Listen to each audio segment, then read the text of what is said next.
Será que o burnout é o novo normal e veio para ficar?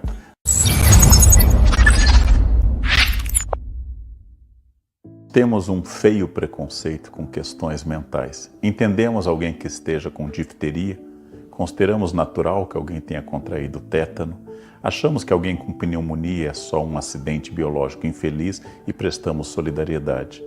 Mas somos muito preconceituosos com depressão, com burnout, com bipolaridade, com síndromes de pânico, como se tais características fossem escolhas das pessoas ou falta do que fazer. É preciso superar esse preconceito. A realidade do mundo contemporâneo revelou que as doenças mentais não apenas estão presentes, mas elas são responsáveis por uma diminuição da expectativa de vida. A Organização Pan-Americana de Saúde estima que entre 10 a 20 anos a menos na expectativa de vida ocorre quando a gente sofre de uma questão mental, de um problema mental e não dá atenção a isto. Este processo de adoecimento coletivo mental está diminuindo a produtividade, a estabilidade das pessoas e, inclusive, antecipando o momento do fim da vida. Muita gente imaginou que durante a pandemia algumas pessoas fizeram home office, não precisando mais pegar carro, não saindo mais de casa, pessoas que podiam ficar em casa e fazer seu trabalho remotamente, que ingressariam numa era de tranquilidade psíquica, trabalhando da sua casa, inseridos em um mundo novo, onde você não precisaria mais enfrentar os desafios do trânsito e do mundo para chegar ao trabalho. Curiosamente, os dados indicam que o problema da saúde mental aumentou durante a pandemia.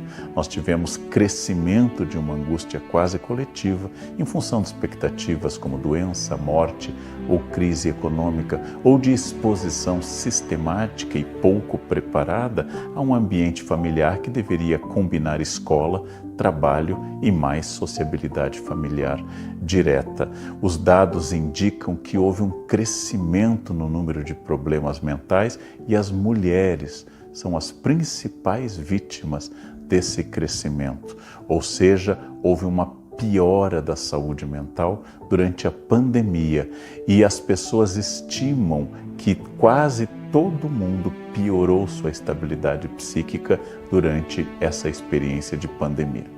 Durante a pandemia, nós vimos uma verdadeira epidemia de burnout, ou seja, muita gente em larga escala se sentindo esgotado, lançando mão de remédios ou mostrando sintomas claros de esgotamento absoluto. Nós imaginamos que com a diminuição da pandemia, avanço das vacinas, a volta a um mundo presencial, isso diminuiria. O que aconteceu? A epidemia de burnout virou uma endemia, que é quando nós falamos de uma doença que permanece de forma constante em uma população. Houve quase a normalização do excesso de trabalho. Nós passamos a conviver com esse tempo estendido de 24 horas em que eu sou acessado pelas redes sociais, pelas formas de comunicação, pelo trabalho, como se eu estivesse trabalhando o dia inteiro. Até quando uma pessoa está no banheiro, ela está respondendo mensagens do seu chefe e dos seus colegas. Essa incapacidade de desligar tornou o burnout um companheiro cotidiano, alguém que vem para casa, vai para a cama e acompanha para o trabalho. Nós precisamos pensar muito sobre essa normalização do excesso, essa sociedade do cansaço de que nos fala o filósofo coreano alemão Byung-Chul Han, ou seja, como nós produzimos uma sociedade incapaz de dizer não, incapaz de parar, incapaz de relaxar, incapaz de simplesmente descansar. No mundo pós-pandemia, muitas pessoas decidiram rever suas prioridades, olhar mais para si. Trata-se de quase um privilégio daquelas pessoas que podem gerenciar sua carreira, gerenciar sua existência de uma forma um pouco mais autônoma. Mas isto revela também uma gama nova de exigências sobre a empresa. Ou seja, eu não quero apenas trabalhar para sobreviver, eu quero que minha empresa, por exemplo, estimule o pertencimento através de coisas positivas, que eu me sinta parte de uma equipe. Eu quero também que essa empresa debata a saúde mental, dê apoio as pessoas e trate do tema da estabilidade psíquica como um tema central no ambiente de trabalho. E por fim, que essa empresa tenha, comunique e torne todos imersos em uma ideia de propósito. Eu não vou apenas trabalhar porque eu preciso do dinheiro, mas tem que haver um propósito maior. As empresas estão sendo pressionadas para redefinirem o seu ambiente de trabalho, suas metas, a questão da saúde mental, propósito e pertencimento, para que não exista um abandono a partir de valores cada vez mais fortes. Não basta que me ofereçam um emprego.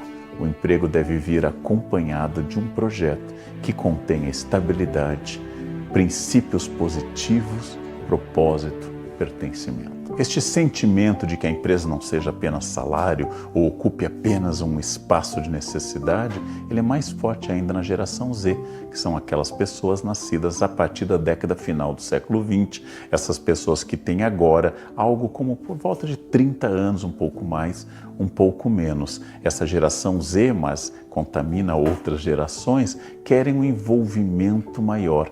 Muitos da geração Z praticaram o que nós chamamos de Great Resignation, ou seja, um abandono dos empregos, porque não querem mais um lugar para ficar para sempre.